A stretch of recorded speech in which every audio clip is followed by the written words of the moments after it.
आदित्य और अनिरुद्ध ने मिलकर ढूंढ निकाला असली गुनहगार, जनक के सामने साबित किया असली मुजरिम। आप देख रहे हैं सीरियल स्यापा, जहां पे देते हैं शो से जुड़ी सारी जानकारी। चैनल को आप सब्सक्राइब कीजिए, फेसबुक पर भी फॉलो कर सकते हैं और नोटिफिकेशन बेल ज़रूर प्रेस करें ताकि आपको सारी जानकारी सबसे पहले मिले।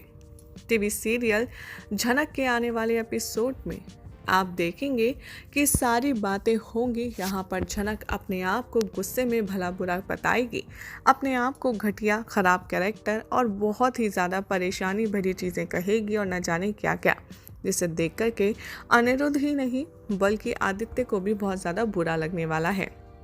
शो में दिखाया जाएगा कि जब झनक बार बार ये कहती हुई नज़र आएगी कि मैं हूँ ही ऐसी लड़की, मैं घटिया लड़की हूँ, मैंने ही मैसेज किया है, मैं ही आप दोनों को एक साथ घुमाना चाहती हूँ, आप लोग भी यही कहने आए हैं ना, तो कह दीजिए, मुझे कोई फ़र्क नहीं पड़ता। तभी झनक को यहाँ पर रिलैक्स करने के लिए अनिरुद्ध उसका हाथ पकड़ता है और कहता नज़र आता है कि झनक,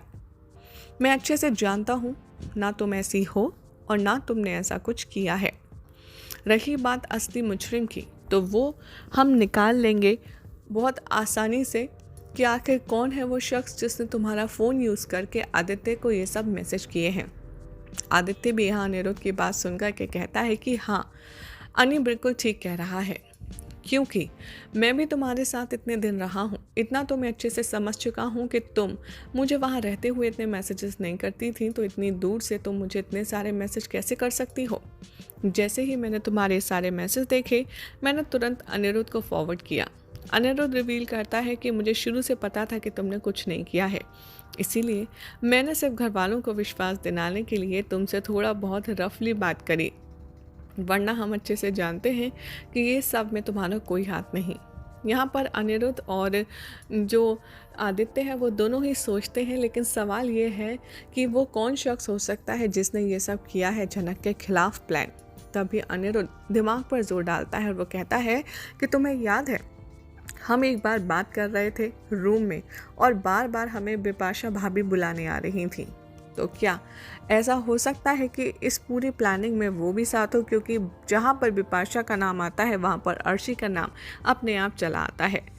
अब शो में दिखाया जाएगा कि किस तरीके से बिपाशा वाकई में बात सुनने के और करने के बहाने से आई थी और झनक का फ़ोन उठा करके ले गई थी, जिस बात से बेखबर थी झनक, और उसी का फ़ोन यूज़ करके उसने उठाया मौके का फ़ायदा। कैसे यहाँ पर अनिरुद्ध ये सारी चीज़ें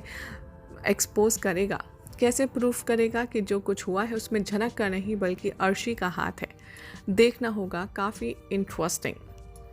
चैनल को सब्सक्राइब कीजिए ऐसे ही मज़ेदार मसालेदार खबरों के लिए और नोटिफिकेशन बेल ज़रूर प्रेस करें ताकि आपको सारी अपडेट सबसे पहले मिल जाएं।